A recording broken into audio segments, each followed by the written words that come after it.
Welcome to Branded. I'm Sarah. Today is less about the breakthroughs and more about what happens right before a breakthrough. There's a pattern that shows up consistently right before something significant shifts in a business. And it almost never looks like what you'd expect it to look like from the outside because it doesn't usually look like momentum or a big launch or a visibility push or a strategic pivot that everyone can see and celebrate. It just doesn't look like growth in the way the online space typically defines growth. It actually looks like the opposite. And I think that's exactly why nobody talks about it. So here's the pattern that I see. Right before something genuinely shifts in your business, you go inward, not disappearing, but rather narrowing, pulling back from things that are technically working, which feels like going backwards. Maybe you go from 4 or 5 offers down to 1 or 2 core ones, not because the other offers weren't good, but because sometimes, even when they're generating real revenue, something about carrying that many offers, being the person who delivers all of them, keeps all of them current and marketed and properly supported, it creates a weight that you finally decide isn't worth what the revenue is producing. Maybe you cut services that are draining you, even when they're profitable.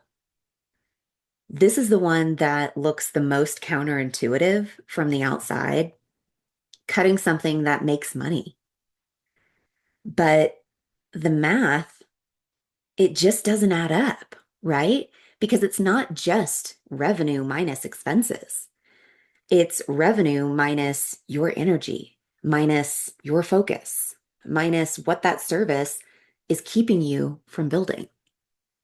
And when you run those numbers, sometimes profitable, it looks different. Maybe you stop taking on certain types of clients. You get specific in a way that you simply weren't willing to before. You decide that the client who is almost the right client is actually the wrong one. And you say no to revenue that you could have taken because you're finally clear enough about who you work best with in order to hold that line, even when it's uncomfortable. And every single one of those decisions in the moment feels like a really big risk. But if you know what to look for, maybe you'd be less likely to abandon these tough decisions when they get uncomfortable. Because from the outside, it looks like slowing down, like you were super active and visible, and suddenly you're quiet. You post less, you launch less, you talk about fewer things. So people watching from the outside might interpret that as struggle, as something going wrong, as a sign that things aren't working. But from the inside, it almost always comes with this period of like frustration or questioning, a stretch of time where something about the current shape of your business, it just feels genuinely off. Too many things are pulling you in too many different directions. There's too much to manage and maintain and keep current and marketed. There's a persistent sense of being spread thin across things that individually are fine, but collectively it's too much. And the decision to narrow your focus almost always requires saying no to revenue that you could be taking in, which is what makes it feel like risk rather than strategy, because there's no immediate financial reward for those decisions. The revenue from a cut offer doesn't get replaced immediately. The clients you're now saying no to don't instantly get replaced by more aligned ones.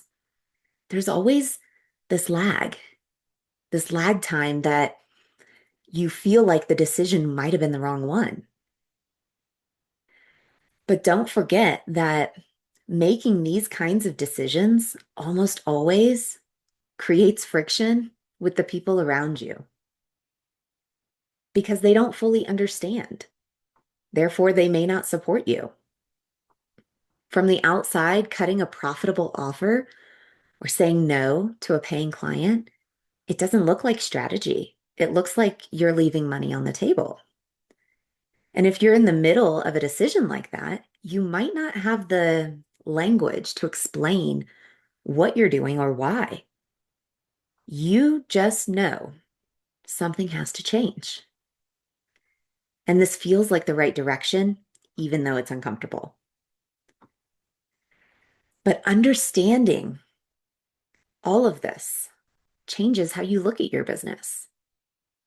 Because when you're running 4 or 5 offers and each of them requires something different from you, the sum of all those requirements across all of those offers creates this like dispersed attention that makes it very difficult to go deep on any one single thing.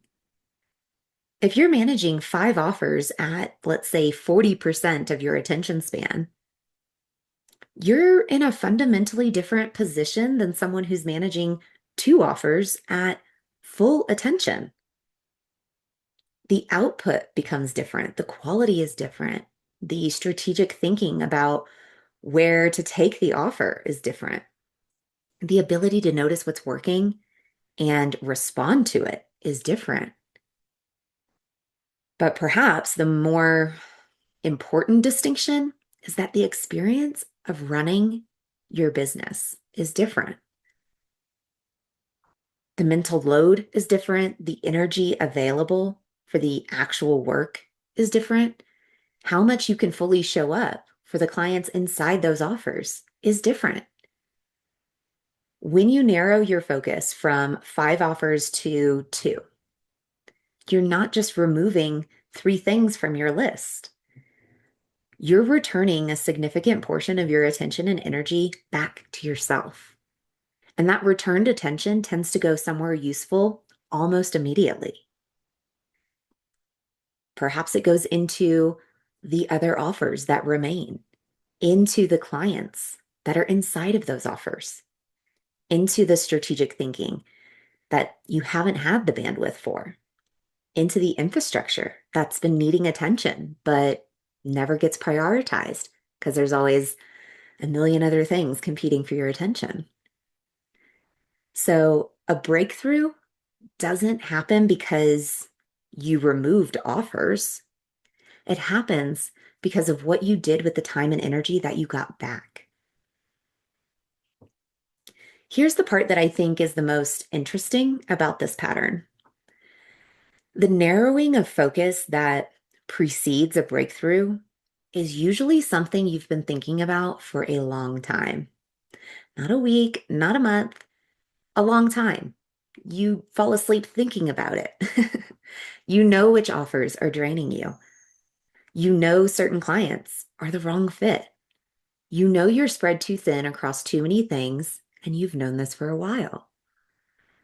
But you haven't done anything about it yet because the thing that needs to go is probably still generating you revenue, like the client who needs to be the last of that kind of client. They're a real person, and maybe you don't want to disappoint them. Or maybe cutting an offer feels like admitting it didn't work. Or because narrowing your focus feels like shrinking, and you've spent years building a business that's supposed to grow, not shrink. So you keep carrying all of it longer than you should. But at some point, usually after a stretch of some genuine frustration and questioning, the math just stops making sense.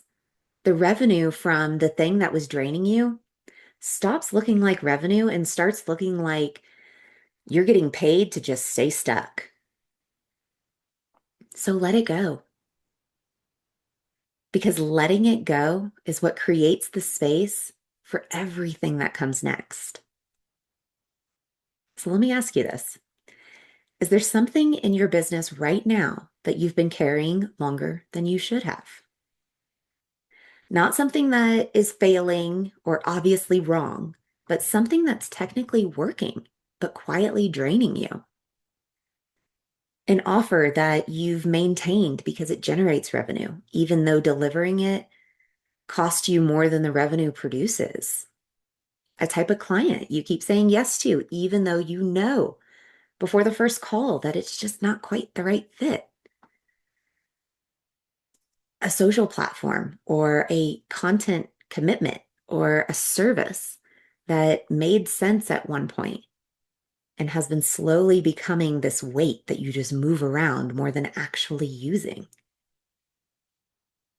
Because what I keep seeing is that the breakthrough, when it comes, is almost never the result of adding something new. It's the result of finally removing something old, something that's using time and energy that you need for what's actually going to move things forward. So, yeah, narrowing your focus looks like going backward from the inside and from the outside. The lag time between the decision and the result makes it feel like the decision might be the wrong one. But in almost every client I've observed, it wasn't wrong. It was exactly what was needed for the breakthrough to happen. Share this episode with a business owner who's been thinking about letting something go, but hasn't quite given herself the permission yet. This could maybe help her see it differently. I hope you enjoyed this episode. I'll see you next week for a brand new one. Bye, you guys.